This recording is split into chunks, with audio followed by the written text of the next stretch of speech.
ሰላም ጤና ይስጥልን የተወደዳችሁና የተከበራችሁ የጣና ቴሌቪዥን አድማጭ ተመልካቾቻችን እንደምን ዋላችሁ። የህዳር 2 ቀን 2018 ዓ.ም የምሽት ጣና ዜናችን ተጀምሯል። ዜናዎቹን እየመራው አማራ ሰፋ አብሬያችሁ ቆያለሁ። በቅድሚያም አርዕስተ ዜናዎቹን እናስቀድማለን። የብልጽግናው ሰራዊት ወደ ግዳጅ ለመግባት ገና ወደ ዋና ማዘዣ ጣቢያው እየተጓዘ ባለበት ፋኖ ደርሶ ጉድ ሰርቶታል። 2 መኪና ሙሉ የብልጽግና ሰራዊት ከጉዞው ቀርቷል። የጎጃሙን ተጋድሎ ዝርዝር መረጃ በቀዳሚነት ተሰሙታላችሁ። ህወሓትና ብልጽግና ስልታዊ ቅንጅታቸው ተጠናክሮ ቀጥሏል። ህወሓት በተቆጣጠራቸው የራያ ቀጠናዎች ግለሰቦችን እያፈነ መውሰዱን ሲያጠናክር፣ ብልጽግና በበኩሉ ዘፈቀደ የከባድ መሳሪያ በመተኮስ ንጹሃንን መግደል፣ ቤታቸውንና ንብረታቸውን ማውደምን ቀዳሚ ስራው አድርጎታል። ጎጃምና ወሎ ላይ የሆነውን በዝርዝር እናስደምጣችኋለን። የብልጽግናው ሰራዊት በገባበት ሁሉ ከባድ ኪሳራ እያስተናገደ ነው። በኮሩ ምክትል አዛዥ የተመራ ወደ ውጊያ ቀጠና የገባው 64ኛ ክፍለ ጦር ያልጠበቀው ጉዳት ደርሶበታል። በድምሩ በሁለት አውደ ግንባሮች 127 የብልጽግና ሰራዊት ከጥቅም ውጭ ሆኗል። በዝርዝር ይደመጣል። ወለጋ ዛሬም በአማራ ተወላጆች ላይ መዋቅራዊ ጥቃት ተፈጽሞባቸዋል። በየትኛውም አጋጣሚ አማራን እጃቸው ገብቶ ካገኙት ምን እንደሚያደርጉት አስቀድመው በስልጠና የወሰዱት የወዲድ ጨካይ ካድሬዎች በምስራቅ ወለጋ ነቀምቴ ከተማ ፍርድ ቤት ውስጥ የተፈጠረውን ዜናችን ያስደምጣችኋል። የውሃን መነሻ የተቆጣጠረ የጦርነቱን የበላይነት ይወስዳል እንዲሉ ብልጽግናውም የህዝብ ተቋማትን ተቆጣጥሮ በሰራተኞች ላይ የረሃብ አዋጅና ቅጣት እያሳረፈ ነው። ረሃብን ለጦርነት የሚጠቀምበት አገዛዙ በኮምቦልቻ የፈጸመው ምንድን ነው የሚለውን የሰዓቱ ዜናችን በዝርዝር ያስደምጣችኋል። ብልጽግናው አሻራ እያጠፋ ሴት እያወደመና ሃይማኖታዊ ዘር ማጥፋትም እየፈጸመ ነው ሲሉ አሜሪካዊው ባለስልጣን ተናግረዋል። ይህን አስከፊ ክስተት ትራምፕ በዝምታ ማየት የለባቸውም ሲሉ የተናገሩት አሜሪካዊ ሹም በትንታኔ ያሰፈሩትን ሙሉ መረጃ እኛም በዝርዝር ዘገባችን ተመልክተነዋል። ሰዓቱ ሲቀርብ ይደመጣል።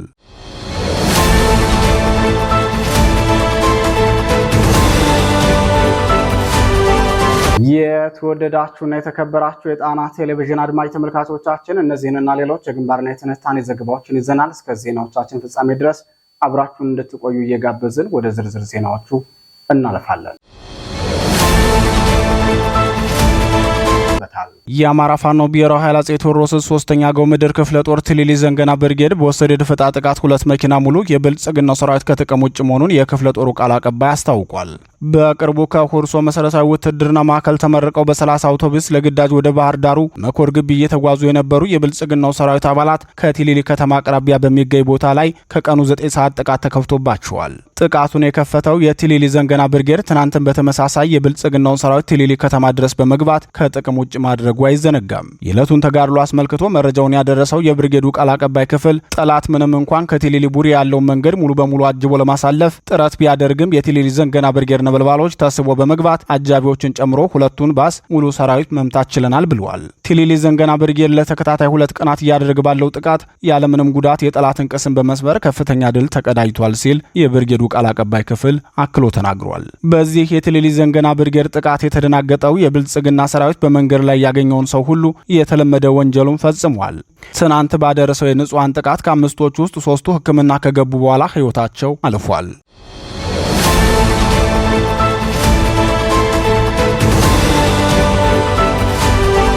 ክቡራትና ክቡራን ዜናዎቻችን እንደቀጠሉ ናቸው።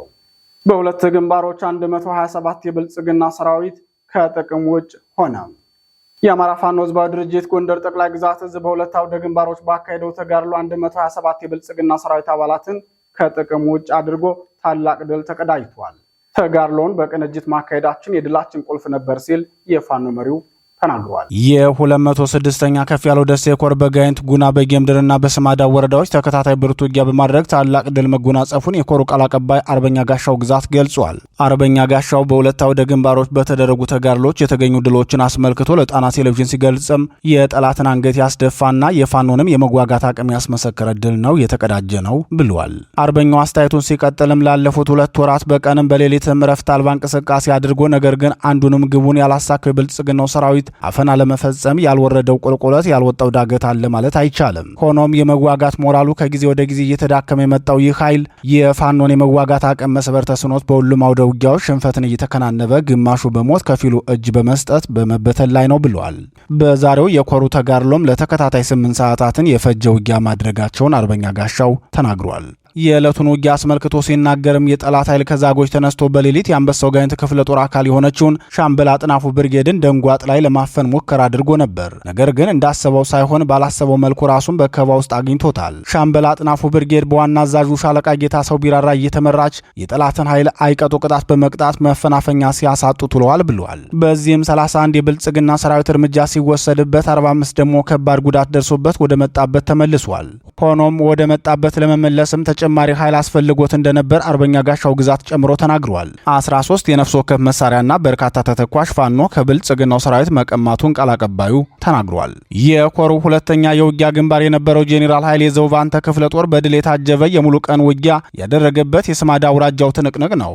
በዚህ ውጊያ የተገኘውን ድል ቃል አቀባዩ ሲገልጽም ጠላት ተደጋጋሚ ሙከራውን ቢያደርግም አይበገሮቹ ትናንትም እንደባለፉት ቀናቶች አሳፍረው መልሰውታል። ከየኳሳ እስከ ጃምባ በራስ የባክን የዋለው ጠላት 18 ሙትና 32 ቆስለኛውን ይዞ ወደ የኳሳ ዳግም ተመልሷል። ባለፉት ጊዜያት በኮሩ ዋና አዛዥ ተሾመ ይመር እየተመራ ያደረገው ዘመቻ ያልተሳካለት የጠላት ኃይል ትናንት የ804ኛ ኮር 64ኛ ክፍለ ጦር በኮሩ ምክትል አዛዥ ኮሎኔል ይርጋ አርያ እየተመራ ቢገባም የለመደውን ሽንፈቱን ተከናንቦ ተመልሷል ሲል ተናግሯል። አርበኛ ጋሻው ግዛት ስለ ሁለቱም የአውደ ግንባር ተጋድሎችና በዛሬው ተጋድሎ ውድ ሕይወታቸውን ለአማራ ሕዝብ ሕልውና ሲሉ በክብር ስለወደቁት የፋኖ ታጋዮች የሰጠው ማብራሪያ ተከታትለን እንመለስ። አመሰግናለሁ። ከጣና ቴሌቪዥን ነው። አርበኛ ጋሻው ግዛት እንደምንሰነበታችሁ። ዛሬን ትናንትም ሰሞኑን አጠቃላይ የ206ኛ ኮር ከፍተኛ ተጋድሎ ሲያደርግ ሰንብቷልና እንዲሁ አጠቃላይ ዝርዝር መረጃዎችን አድርሰን እስኪ።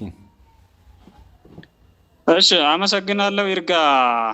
ያው ሰሞኑን በ206ኛ ከፍ ያለው ደሴ ኮር ቀጠናዎች በሁሉም ማለት ነው ከፍተኛ ትንቅንቅ ነው ሲደረግ የሰነበተው ማለት ነው። የአገዛዙ ስርዓት ከምን ጊዜውም በላይ ራሱን ለማትረፍ ከላይታች በሚረግጥበት ወቅት የፋኖ ቅንጅታዊ ውጊያዎች ደግሞ ላቅ ብለው ተገንተዋል ወይም ደግሞ የመዋጋት አቅሙን ከፍ አድርጎት መጥቷል ማለት ነው። ላለፉት 2 ወራት በቀንም በሌትም ረፍት አልባ እንቅስቃሴ እያደረገ የሚገኘው ይህ የግለሰብ ዙፋን አስጠባቂ ሰራዊት ማለት ነው ለአፈና ያልወረደው ቁልቁለት ያልወጣው ዳገት የለም ማለት ይቻላል። ይርጋ በተደጋጋሚ የአፈና እንቅስቃሴ ለማድረግ እንቅስቃሴ የሚያደርገው ይህ ኃይል ዛሬ ሌሊት ከዛጎች በመነሳት ወደ ሻምበል አጥናፉ ብርጌድ ቀጠና እንቅስቃሴ አድርጎ ነበረ ማለት ነው።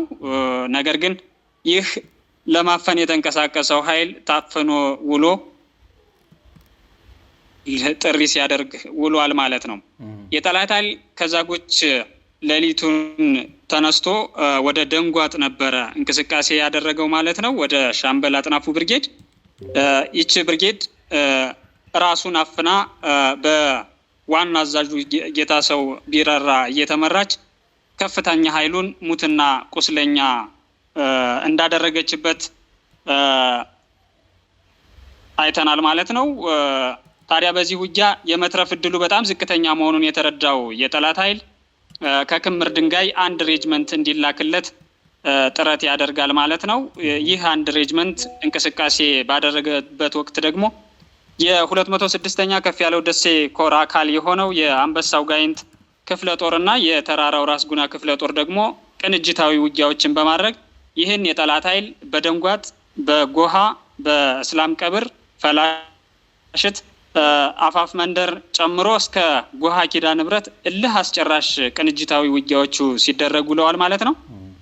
ታዲያ በዚህ ውጊያ ውስጥ የጠላት ኃይል ወደ 31 ሞት ሲሆንበት በዚህም ጎሃ መድኃኔዓለም፣ ፍላሽት ጎጥና ዶስካ ጊዮርጊስ አካባቢ ላይ ቀብሯቸው ሂዷል ማለት ነው። ከ45 በላይ ደግሞ ቁስለኛ አስተናግዷል ማለት ነው።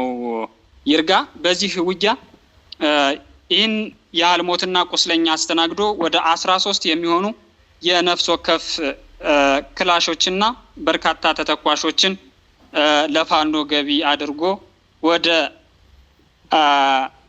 ጥጥራ ተመልሷል ማለት ነው። በሌላኛው አውደ ውጊያ የ206ኛ ከፍ ያለው ደሴ ኮር አካል የሆነው የጀነራል ኃይሌ ዘውባንተ ክፍለ ጦር የኳሳ ቀጠና ማለት ነው እስከ ጃምባ ድረስ እንቅስቃሴ አድርጎ ነበረ ማለት ነው። 64ኛ ክፍለ ጦር በባለፈው ጊዜያት በዋና አዛዡ ተሾመ ይመር እየተመራ ያልተሳካለት ይህ የጠላት ኃይል ትናንትና ደግሞ በምክትል አዛዡ ኮሎኔል ይርጋ ራያ እየተመራ እንቅስቃሴ አድርጎ ነበር። ነገር ግን 18 ሙትና 32 ቁስለኛውን አስተናግዶ ተመልሶ ወደ የኳሳ ከትሟል ማለት ነው። ይርጋ 206ኛ ኮር በሰሞኑ እልህ አስጨራሽ ትንቅንቆችና ከፍተኛ ዘመቻ እየተካሄደበት ቢሆንም እኒህና መሰል ድሎችን አስተናግዶ በድል ቀጥሏል ማለት ነው። እጅግ በጣም እናመሰግናለን አርበኛ ጋሻው ግዛት ስላደረስከን ጥቅል መረጃ እንዲሁም ደግሞ ስለተጋድሏችሁ እናመሰግናለን። ዛሬ እንዲሁ በእናንተ ተጋድሎ ላይ አንደኛው ግንባር የፋኖ ተጋድሎ የፋኖ ታጋዮች ለአማራ ሕዝብ ሲል ውድ ህይወታቸውን በክብር የሰው በጀግነት የሰው ወንድሞች እንዳሉ ተነግሯል። ስለነሱስ ምን ትላለህ ወንድም አለም? የመጨረሻ መልእክት ልቀበልህ። አመሰግናለሁ ይርጋ። ትግልነቱና መራር የሚያደርገው ውድ የሆኑ ወንድሞችን የምናጣበት መሆኑ ነው። የትግል ባህሪው ነው።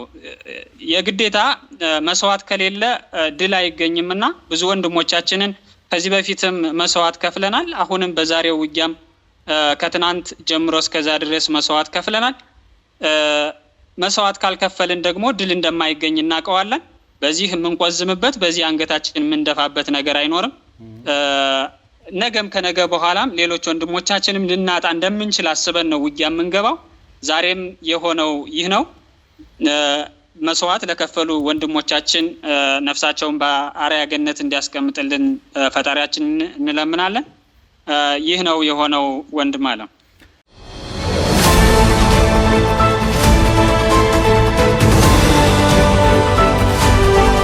ወደ ተከታዩ ዜናችን እናልፋለን። በወለጋ እየተፈጸመው ምንድን ነው? አማራነትን እንደ ወንጀል በቆጠረው የብልጽግና አገዛዝ ተይዘው ከ2 ዓመታት በላይ በእስር ላይ የነበሩ የግፍ እስረኞች ከ13 ዓመት እስከ 23 ዓመት ጽኑ እስራት ተፈረደባቸው። የስርዓቱ ምርኩዝ የሆኑት ፍርድ ቤቶች እስረኞችን ተደጋጋሚ ፍትህ አልባ ቀጠሮ በመስጠት ከ2 ዓመታት በላይ ካመላለሷቸው በኋላ ሰሞኑን ባሳለፉት ውሳኔ የአማራ ተወላጆችን የግፍ እስር ውሳኔ በይኖባቸዋል። በምስራቅ ወለጋ ዞን አንገርጉትን ከተማና በሌሎች የዞኑ አካባቢዎች በአማራነታቸው ምክንያት ለእስር ተዳርገው ነቀምት በሚገኘው የዞኑ ከፍተኛ ፍርድ ቤት ክስ ተመስርቶባቸው ለዓመታት ሲከራከሩ የቆዩት ተከሳሾች እያንዳንዳቸው 13 ዓመት ከ6 ወር እስከ 23 ዓመት የሚደርስ ጽኑ እስራት እንደተፈረደባቸው ታውቋል። ከፍርደኞቹ መካከል የተወሰኑት በምርመራ ወቅት በተፈጸመባቸው ድብደባ የተነሳ ለከባድ የአካል ጉዳት መጋለጣቸውን የተጎጂዎች ቤተሰቦች ለጣና ቴሌቪዥን በሰጡት አስተያየት ተናግረዋል።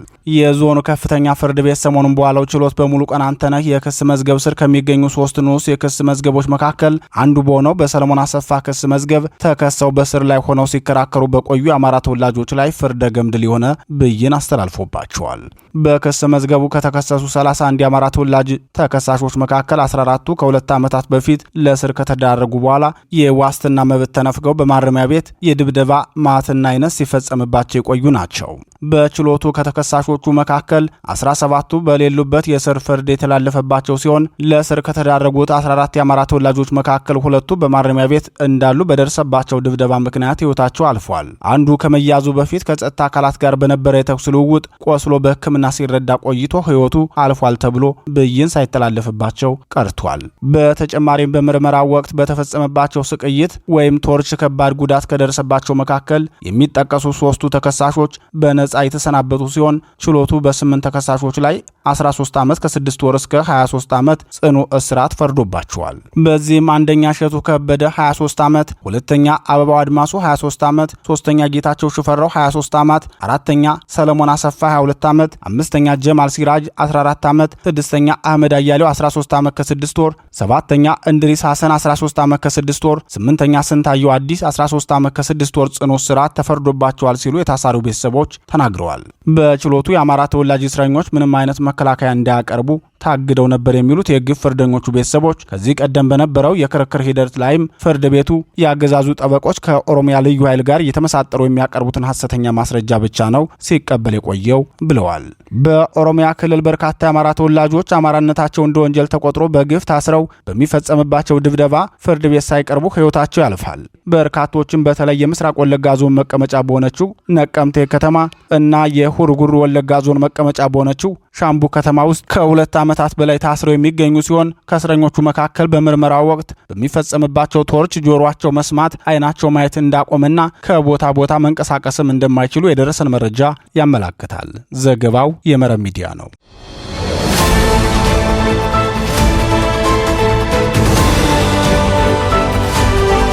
ክቡራትና ክቡራን የጣና ቴሌቪዥን አድማጭ ተመልካቾቻችን የህዳር 2 ቀን 2018 ዓ.ም የምሽት ጣና ዜናችን አሁንም እንደቀጠለ ነው። ምርጫችሁ ስለምታደርጉን እናመሰግናለን። የብልጽግናው ተቋማት አማራው ላይ የሚያደርሱትን ማዋከብ ቀጥለዋል። ብልጽግናው በአማራ ህዝብ ላይ የከፈተው ጦርነት መልከ ብዙና ግንባረ ብዙ ሆኖ ቀጥሏል። በኮምቦልቻ የሚገኘው የሀገሪቱ የጉምሩክ ባለስልጣን ቅርንጫፍ መስሪያ ቤት አማራዎችን ማሳደዱንና የጠቆመ ማሳሰሩን ቀጥሎበታል ሲሉ የጣና ቴሌቪዥን ምንጮች ገልጸዋል። ረሃብን የጦርነት መሳሪያ አድርጎ በመጠቀም የተዋጣለት የጦር ወንጀለኛ የሆነው የብልጽግናው አገዛዝ በተለያዩ የመንግስት ተቋማት የሚሰሩ የአማራ ተወላጆችን በፋኖ ስም በማሸማቀቅ ለችግር እየዳረገ ይገኛል። ተቃውሞና ትችት የሚያቀርቡ ሰራተኞችን ሁሉ በፋኖ ስም እየፈረጀ ለከፋ ችግር በማጋለጥ የሰራተኞችን መብትና ሐሳብ የሚያፍነው አገዛዙ ሁሉም ለእንጀራው ሲል ሰጥለጥ ብሎ ሊገዛኝ ይገባል፣ በየተቋማቱ ትችትና ወቀሳ የሚያቀርቡትን በግምገማና በፍረጃ ማስወገድ ተገቢ ነው የሚል መመሪያ ለካድሬዎቹ በሰርኩላር በትኖላቸዋል።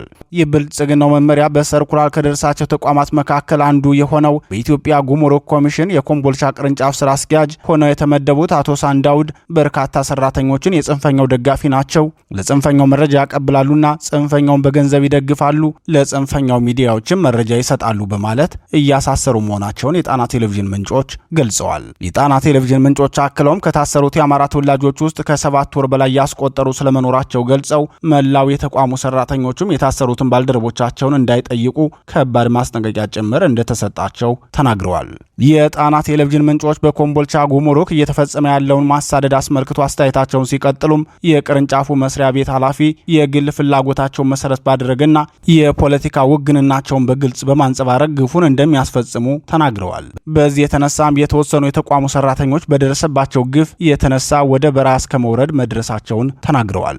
ከዚህ ባለፈም አንዳንድ ሰራተኞችን ደግሞ በስራቸው ትጉና መስጉን ቢሆኑም በቅርንጫፍ ስራ አስኪያጁ የግል ፍላጎትና የፖለቲካ ድርባይነት የተነሳ ሩቅ ቦታዎች እንዲመደቡ ተደርገዋል። አንዳንዶቹም ከደረጃ በታች ተመድበዋል ሲሉ አስተያየት ሰጪዎች ተናግረዋል። በዚህ ጉዳይ አስተያየታቸውን የሰጡ የፖለቲካ ተንታኝ በበኩላቸው የብልጽግና መንግስት በአማራ ተወላጆች ላይ የሚያደርሰው ግፍና መከራ መልከ ብዙና ግንባረ ብዙ ሆኖ ቀጥሏል የምንለውም ከዚህ የተነሳ ነው። ከከፈተው መደበኛ ጦርነት ውጭ በየተቋማቱ ያሉ አማራዎችን እረፍት እየነሳ ቀጥሏል። ክፉ ገዢዎች የጭካኔ ማስፈጸሚያቸው ተቋማትን በመቆጣጠር ነው። በአዲስ አበባና በፌዴራል ተቋማት አማራውን ከስራ ቦታ በማፈናቀል ከደረጃ በታች በመመደብና ለስራ መቼ ወዳልሆነ ቦታ በማዘዋወር የሚፈጸም ግፍ መዋቅራዊ መድሎና ጥቃት ነው ብለዋል።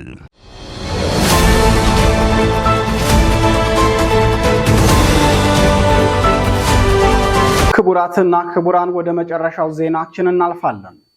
የክርስትና አሻራዎች እየጠፉ ነው። አሜሪካዊ ባለስልጣን በአሜሪካ መከላከያ ሰራዊት ውስጥ ረዳት ሚኒስትር የነበሩት አንጋፋው ባለስልጣን በኢትዮጵያ የክርስትና ሃይማኖት አሻራዎች እንዲጠፉ እየተደረገ ነው ሲሉ ገልጸዋል። በኢትዮጵያ የሚካሄደውን የክርስቲያኖችን ዘር ማጥፋትም አሜሪካ በቸልታ ልታየው አይገባም በማለትም ተናግረዋል። ከጆርጅ ደብሊው ቡሽ ጀምሮ በአሜሪካ ወታደራዊ የስልጣን እርከኖች ሲያገለግሉ የቆዩት የህግ ባለሙያው ሮበርት ሊዮን ዊልኪ በኢትዮጵያ ሰሜን ክፍል የተካሄደው ጦርነት ለ1 ሚሊዮን ክርስቲያኖች መገደል ምክንያት ሆነዋል። አሁንም ይኸው ጦርነት የክርስቲያን እሴቶችንና አሻራዎችን ለማጥፋት የሚካሄድ ጦርነት ስለሆነ አሜሪካ በችልታ ልታየው አይገባም ሲሉ ዋሽንግተን ፖስት ላይ መልእክታቸውን አጋርተዋል። ከቀናት በፊት የአሜሪካው ፕሬዝዳንት ዶናልድ ትራምፕ በናይጄሪያ ክርስቲያኖች ላይ የተጠናከረ ጥቃት ሲፈጸም የናይጄሪያ መንግስት በቸልታ ተመልክቶታል ሲሉ መወንጀል መቀበላቸው አይዘነጋም። ዛሬ ደግሞ የቀድሞ የመከላከያ ሚኒስትር ዴታ የክርስቲያኖች እሴትና አሻራ እንዲጠፋ ብቻ ሳይሆን በክርስቲያኖች ላይ የተከፈተ የዘር ማጥፋት ጦርነት ነው ሲሉ በኢትዮጵያ እየሆነ ያለውን ገልጸውታል። ሚስተር ሮበርት በረጅሙ ትንታኔያቸው 1 ሚሊዮን ክርስቲያኖች ባለፈው ጦርነት ተገድለዋል። አሁንም ቀጠናውን ክርስቲያኖችን ዘር ማጥፋት ውስጥ የሚከት የጦርነት ጅማሮ ተፈጥሯል ይላሉ። የአሜሪካ መንግስት ይህንን ጉዳይ ለማስቆም እጁን እንዲያስገባ የጠየቁት ሮበርት ሊዮን ጥፋተኛ ነው ብለው የለዩትን ኃይል ግን በስም ጠርተው አልጠቀሱም። ወታደራዊ ተንታኙ በስም ጠርተው አጥፊውን ኃይል አይወንጅሉት እንጂ ትግራይ ክልል የሚገኙ አብያተ ክርስቲያናት በብልጽግናው ሰራዊትና በኤርትራ ወታደሮች መውደማቸውን ገልጸዋል። ይህ የክሳቸው መዳረሻም የኤርትራ መንግስትና የብልጽግናው አገዛዝ እንጂ የጦርነቱ ቀስቃሽ የሆነውን ህወሓትን የዘነጋ እንደሆነ አመላካች ነው። ህወሓት በርዕዮተ ዓለሙ ላይ የአልባኒያን ኮሙኒዝም የሚከተል ሲሆን እስካሁን ድረስ የሚጠቀምበት ባንዲራውም ጸረ ሃይማኖት የሆነውን የኮሙኒዝም ምልክትን ነው። ከዓመታት በፊት የህወሓት መሪዎችና የዲያስፖራ አስተባባሪዎች ያደረጉት የዙም ስብሰባ ቅጅ ላይ በግልጽ እንደተሰማውም አሜሪካዎች ስለ ፕሮቴስታንትነት ሊጭኑን የሚፈልጉትን ነገር ካቆሙልን ከእነሱ ጋር መስራት ይሻልናል ሲሉም ተደምጠዋል። ሆኖም አሜሪካውያን ከህገ መንግስታቸው ጀምሮ ለክርስቲያን እሴቶች ክርስቲያን ቫሊዩስ ተገዥ መሆናቸውን ደጋግመው የሚገልጹ መሆናቸው የህወሓት ዲያስፖራዎችንና ዲፕሎማቶችን ለሎቢ ስራቸው ክርስትና የምትለዋን ካርድ ይዘው ለመምጣት አመች ሆኖ አግኝተውታል ሲሉ ተንታኞች አስተያየታቸውን መስጠት ይጀምራሉ። የብልጽግናው ሊቀመንበር ስልጣን ላይ ከወጡበት ጊዜ ጀምሮም ሆነ ገና ካድሬ ሆነው ተልዕኮ በሚያስፈጽሙበት ወቅት ሁሉ በኢትዮጵያ ኦርቶዶክስ ተዋሕዶ ቤተክርስቲያን አማኞች ላይ መዋቅራዊ ጥቃት ሲፈጽሙና ሲያስፈጽሙ መቆየታቸው ይታወቃል። ሰሞኑን በኦሮሚያ ክልል ምስራቅ አርሲ ዞን በድምሩ ከ43 በላይ የክርስትና ሃይማኖት ተከታዮች ተለይተው ተገድለዋል።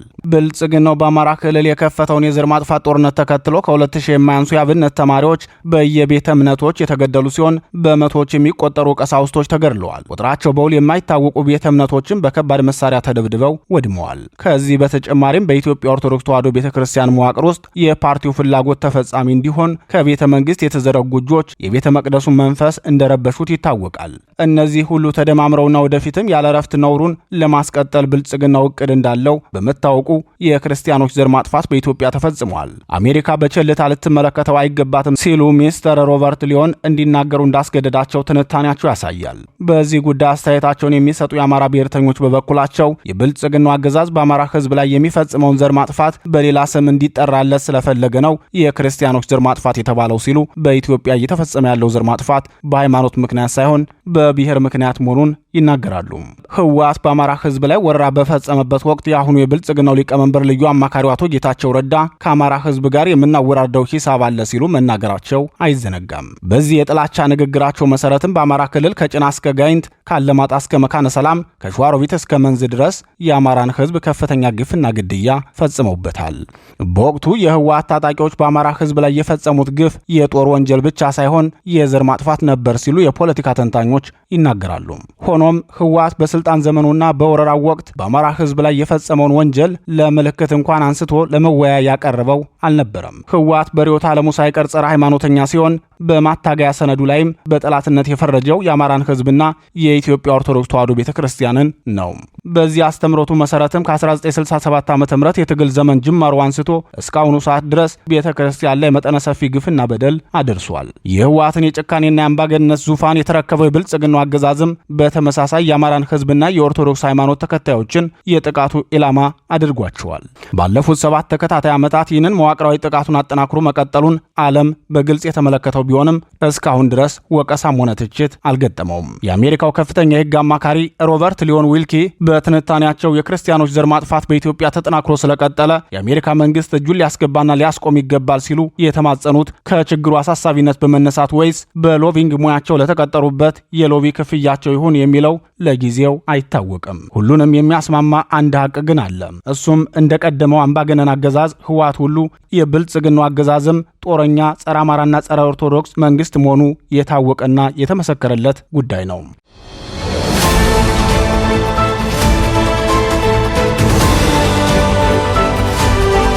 ሰላም ጤና ይስጥልን። የተከበራችሁና የተወደዳችሁ ክቡራን ቤተሰቦቻችን እንደምን አመሻችሁ። ከመሸ የደረሰን ሰበር የቪዲዮ መረጃ አለ፣ እሱን እናስደምጣችኋለን። ከሳምንታት በፊት የብልጽግናው አገዛዝ ቋራ ላይ የፋኖ መሪዎችን በድሮን መትቼ ገደልኳቸው ብሎ ተናግሮ ነበር።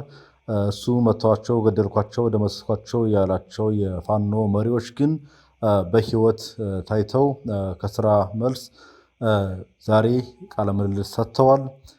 የአገዛዙን ገመናም አጋልጠዋል። የእነሱን መልእክት ተከታትለን እንመለስ። እጅግ አድርገን እናመሰግናለን። ወደ ሚዲያ ስንቀርብ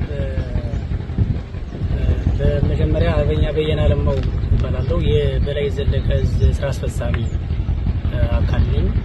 እንግዲህ ቀደም ብሎ ጓድ አርበኛ ዮሐንስ እንደገለጸው በርካታ ነገሮችን አንስቷል። እዚህ ሚዲያ ላይ ስንቀርብ ሁለት ጭብጦችን ማንሳት አስፈልጎ ነው። አንደኛው ጉዳይ ምንድነው? ጸረ አማራው ያገዛዙ አብይና ቡድኑ ከሰሞኑ የሐሰት ፕሮፓጋንዳቸውን ሲያሰራጩ የነበረውን የከሸፈ መሆኑን ለማረጋገጥና ሁለተኛ እንደ በላይ ዕዝ የስራ አስፈጻሚ አካላት የኛንም ደህንነት ለማረጋገጥ ሲባል ነው ለዚህ ሚዲያ የቀረብ ነው። እንግዲህ በርካታ ነገሮችን ማንሳት ይቻላል። የድሮን ጥቃቱ በጥቅምት 15 ቀን ነው የተቃጣው። ጥቃቱ ተፈጽሟል። ግን እንደምታዩት ሁላችንም እዚህ ያሉት አካሎችን ደምስሻለሁ ገድያለሁ ብሎ የሐሰት ፕሮፓጋንዳውን ሲነዛ ሰንብቷል። ኃይላችንም ግራ ሲያጋባ ቆይቷል። ህዝባችንም ግራ ሲያደናግር ቆይቷል። አጠቃላይ የፕሮፓጋንዳ የበላይነት ወስጃለሁ ብሎ አብይና ቡድኑ የማይለካ ውሸታቸውን የተለመደ ውሸታቸውን ሲያሰራጩ ቆይተዋል። ሆኖም ግን ይሄ እውነት ለመናገር ትልቅ ውሸት፣ ትልቅ ቅስፈት፣ ትልቅ ሐሰት ነው። እኛን የምታዩም ሙሉ ደህና ነን። በተቃጣው ቅጣት ላይ ግን ጸረ አማራው ያገዛዙ ኃይል ወይም ቡድኑ በአማራ ታርጌትን ማድረጉ በተግባር የተገለጸበት መሆኑን አይተናል፣ አስተውለናል። በቅርብም ነው የነበርነው። ምክንያት ጥቅምት 15 እለቱ ቅዳሜ ቀን ነው የነበረው። በርካታ ህዝባችን ገጠር ወደ ከተማ መጥቶ የሚገበያይበት ወቅት በመሆኑ እዛ ላይ ታርጌት አድርጎ ነበረ ጸረ ይሄ ድሮን ጥቃቱ የተፈጸመው። በዛ ጥቃት ንጹሃንን አጠንበታል። ሴቶች፣ ህፃናት፣ በአሮጊት ሽማግሌዎች ሙሉ የተጎዱበት መሆኑን አይተናል። ያን ጥቃትና ያንን ጉዳት 45 የሚሆኑ የበላይ ዘለቀ ዕዝ አመራሮችና አጃቦቻቸውን ደምስሻለሁ ያለው ንጹሃንን ገድያለሁ ብሎ መናገር ነበር የሚቀለው ማለት ነው። እውነታው ይሄ ነው። እዚህ መረዳት ያለበት አጠቃላይ ህዝባችን ይሄ አካል ወይም ይሄ ቡድን አላስፈላጊነቱን ማንም ያውቃል። አብይና ቡድኑ ለህዝቡ ሆነ ለሀገር የማይበጁ ኃይሎች ናቸው። ስቲል ናው የድሮን ጥቃቶች በተለያየ ቦታዎች ላይ ተከስተዋል። የሚያነጻጽሩት ንጹሃን ላይ ነው። የሚያጠቁት እንስሳትን ነው።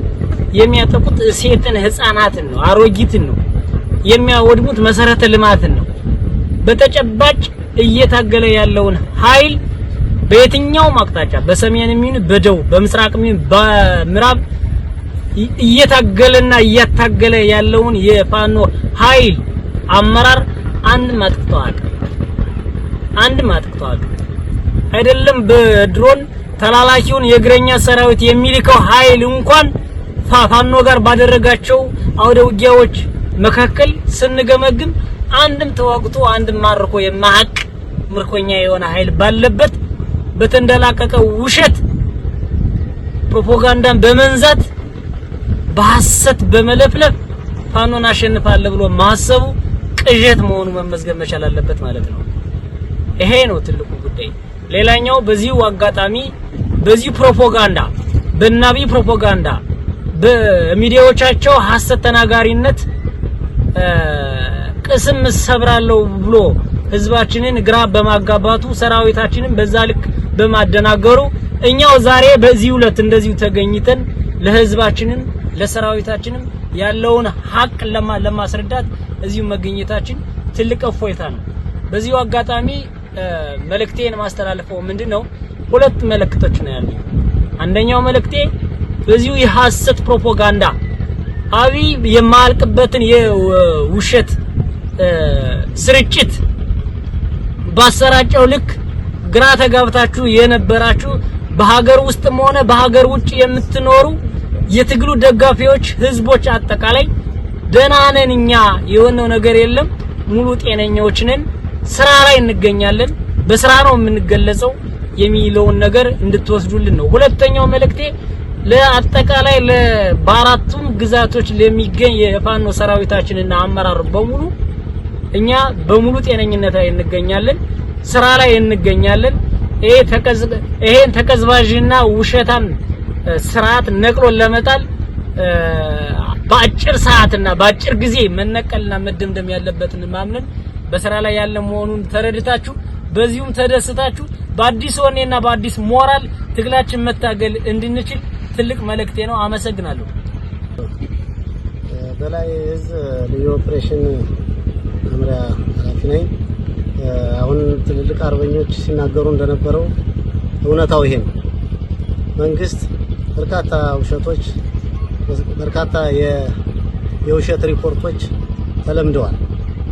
ግን ቢሆንም ህዝባችን ሰራዊታችን እንዳያደናግር እውነታውን ለህዝብ ይፋ ለማድረግ ፈልገን እንጂ አቻችን ስላልሆነ ለዚህ የተበታተነ መንግስት ምንም አይነት ንግግርም ይሄን ምልልስም አያስፈልግም ነበር። ግን ህዝባችን እውነታውን እንዲያውቅ አሁንም ይሄ የተለመደው ውሸቱ ጉራው ፕሮፓጋንዳው በግልጽ ህዝቡ እንዲያውቀው ነው ንግግሩ የተደረገው እንጂ አቻችንም ስላልሆነ በዚህ የተከበረ ፋኖ አመራር ለዚህ የፈረሰ መንግስት መልስ መስጠት የሚያስፈልግበት ሁኔታ አልነበረም። ግን